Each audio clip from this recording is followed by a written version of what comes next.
এবার দেখব বিভিন্ন আকৃতি সম্পর্কিত শব্দগুলো। প্রথমেই রয়েছে ক্রুগ, যার বাংলা বৃত্ত বা সার্কেল।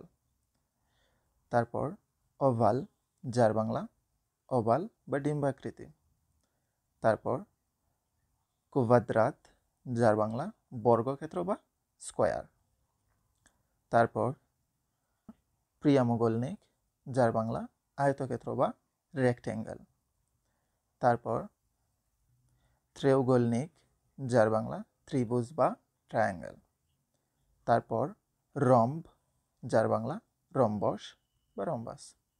তারপর পিয়াত্তি উগোলনিক, যার বাংলা পাঁচভুজ বা পেন্টাগন। তারপর শেস্ত উগোলনিক, যার বাংলা ছয়ভুজ বা হেক্সাগন। তারপর ভস্মি উগোলনিক, যার বাংলা আটভুজ বা অক্টাগন। তারপর সেডসে, যার বাংলা হৃদয় বা হার্ট আকৃতি। তারপর জভেজদা, যার বাংলা তারা বা স্টার আকৃতি।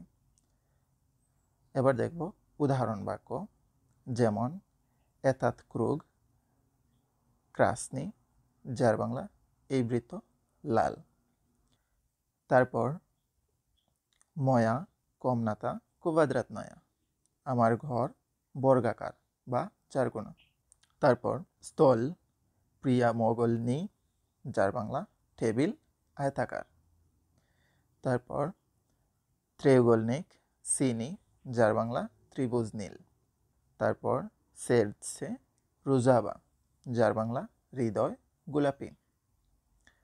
তারপর না কার্তিনে জভেজদা জলথায়া, যার বাংলা ছবিতে তারা হলুদ। এবার দেখব কিছু প্রশ্ন উত্তর বাক্য, যেমন কাকই এতাজভেত ই ফর্মা। আমরা প্রশ্ন করতে পারি এটা কোন রং বা কোন আকৃতি। উত্তর হতে পারে এটা ক্রুগ ক্রাসনি, এটা লাল বৃত্ত। অথবা কাকায়া ফর্মা স্থলা, টেবিলের আকৃতি কেমন বা কে। উত্তর হতে পারে স্থল প্রিয়া মোগলনি, টেবিল আয়তাকার বা চারকোনা। অথবা স্কলকা উগলভ উ ত্রেগোলনিকা, যার বাংলা ত্রিভুজের কতটি কোণ আছে। উত্তর হতে পারে উ ত্রেগোলনিকা ত্রি উগলা, যার বাংলা ত্রিভুজে 3টি কোণ আছে।